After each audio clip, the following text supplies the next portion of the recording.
nasiib darro iyadoo aan ognahay dhowrkii sano ugu dambeysay inaynu ku sugnayn xaalad jahwareer ah muddo siyaasadeed hubanti la'aan dowladeed iyo qiyaas aan la garan karin meesha aan ku dambayn doono ciddii dhibaatada ay noo geysatay mar kale inay leedahay han ah haddaad dhiman weydeen mar kale na soo doorta na soo celiya si aan idin wada baabi'ino waxaa isweydiin leh dadka hankoodu noocaaya 5 sano halaagaan soo marnay 5 sano hubad la'aan soo marnay waxaan ku noolay nolol barsakha waxaan ku noolay xilli laga qoysay dawladnimada ummadda Soomaaliyeed xilli uu burburay systemkii dawliga ahaa xilli wax isku xidhan uusan jirin hay'adii dawladdu kala xiriir furteen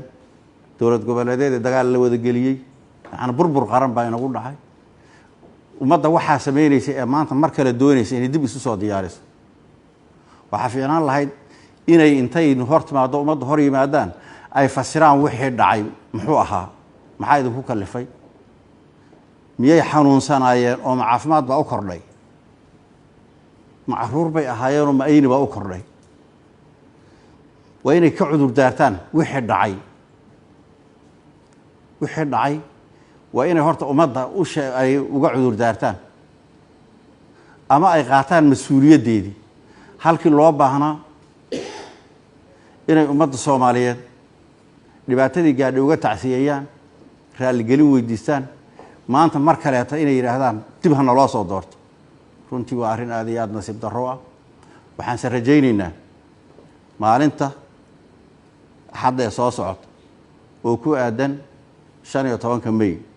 oo ah maalinkii halgamayaashii SWL soo saamahay oo ah maalin ummadda Soomaaliyeed u suntan sharaf iyo karaamo iyo xorriyad ugu suntan maalintaas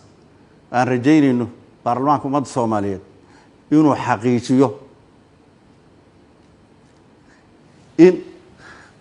ayagana lagu ciqaabo waxay mudnaayeen ummadda Soomaaliyeedna ay u dooraan dadkii samata bixin lahaa inaguma leh xaq inaguma leh inay maanta xil ina weydiistaan wax xaq loogu leeyahay ayaga in dhibaatadii ay geysteen lagu la xisaabtamo dabcan waana lagu la xisaabtamaya waxaan jecelahay inaan hadalladeeda inta badan dib u dhigto hadii Ilaahay yiraahdo oo mar si fiican oo kulanku aynu mar kale isugu soo noqono ra'iisul wasaare